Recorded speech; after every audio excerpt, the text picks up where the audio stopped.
कार्तिक मास की कथा। एक समय की बात है, किसी नगर में एक बूढ़ा व्यक्ति रहता था। उसकी 7 बहुएं थीं। एक बार कार्तिक का महीना आया और उसने अपनी बहुओं से कहा कि मैं कार्तिक का स्नान करना चाहता हूँ, क्या तुम इसे निभा दोगी? 7 में से 6 बहुओं ने मना कर दिया, लेकिन बड़ी बहू ने कहा कि मैं निभा दूंगी। बूढ़ा हर रोज सुबह उठता और नदी पर स्नान कर घर आता। गीली धोती को वह बड़ी बहू के आंगन में सुखा देता।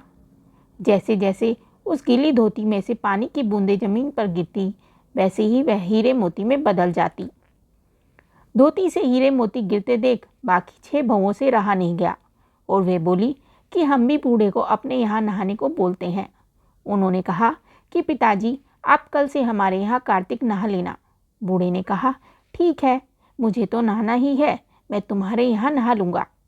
बूढ़ा सुबह सवेरे स्नान करके आया और धोती उसने दूसरी बहू के आंगन में सुखाने के लिए डाल दी, लेकिन यहाँ हीरे मोती की बजाय कीचड़ टपकने लगा। बहू ने यह देखा तो कहा, आप हमारे यहाँ पाप का स्नान कर रहे हो, इसलिए यहाँ से जाओ और बड़ी बहू के यहाँ ही स्नान करो। बूढ़ा वापस बड़ी बहू के यहाँ आया और कार्तिक का स्नान करने लगा। स्नान करके उसने फिर धोती सुखाई तो फिर से हीरे मोती गिरने लगे। अब कार्तिक का महीना समाप्त होने को था। बूढ़ा चिंता में पड़ गया तो बड़ी बहू ने इसका कारण पूछा। उसने कहा कि कार्तिक का स्नान समाप्त होने को है और मेरा मन है कि मैं सारे परिवार को एक दिन खाने का न्योता दूं। बड़ी बहू ने कहा कि पिताजी, इसमें चिंता की क्या बात है, आप सभी को बुला लें, मैं खाना बना दूंगी। बूढ़ा सभी को निमंत्रण देने गया तो बाकी बहुओं ने कहा कि जब तक यह घर पर रहेगी हम खाने पर नहीं आएंगे। उसे फिर से चिंता होने लगी कि ऐसा कैसे होगा।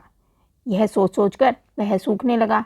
बूढ़े को सूखते देखकर बड़ी बहू ने कहा कि पिताजी, अब आपको क्या चिंता है? बूढ़े ने बाकी 6 बहुओं वाली बात बड़ी बहू को बता दी, जिसे सुन वह बोली कि पिताजी ठीक है, मैं खाना बनाकर रख जाऊंगी। और उसने वैसा ही किया। खाना बनाकर रख दिया और अपने लिए 4 रोटी लेकर खेत पर चली गई। इधर 6 बहुओं ने खाना खा लिया, लेकिन जाने से पहले बाकी बचे खाने में कंकड़ पत्थर डाल गई कि बड़ी बहू आएगी तो परेशान होगी।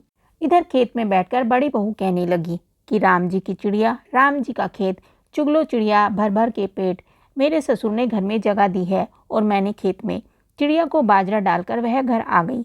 घर आई तो बूढ़ा फिर उदास बैठा था। उसने फिर पूछा कि यह उदासी क्यों, सब ठीक ठाक निपट गया ना? वह बोला कि हाँ, सब ठीक निपट गया, लेकिन वह तेरी देवरानियाँ बाकी बचे खाने में कंकड़ पत्थर व मिट्टी डाल गई। बहू ने कहा कि कोई बात नहीं पिताजी, मैं अपने लिए 4 रोटी फिर बना लूँगी। बहू बूढ़े से बात करके घर के भीतर जाकर खाने को देखती है, लेकिन वह देखती है कि जिस खाने में वह सब कंकड़ पत्थर डालती हैं वह हीरे मोती में बदल गए हैं। घर की जगह महल खड़ा हो गया है और धन दौलत से भर गया है। अन्न के भंडार घर में भरे पड़े हैं। वह बूढ़े को बुलाकर कहती है कि पिताजी, आपने तो कहा था मेरे लिए कुछ नहीं बचा, लेकिन यहाँ तो हीरे मोतियों के भंडार हो गए हैं। पूरे घर में धन की वर्षा हो रही है। साधारण सा घर महल में बदल गया है। बूढ़ा सब चीज़ें देखकर बोला कि बेटी, तुमने सच्चे मन से कार्तिक स्नान सच्चे मन से निभाया था, लेकिन बाकी बहुओं ने पापी मन से इसे निभाया, इसलिए कार्तिक देवता तुमसे प्रसन्न हुए और यह फल दिया।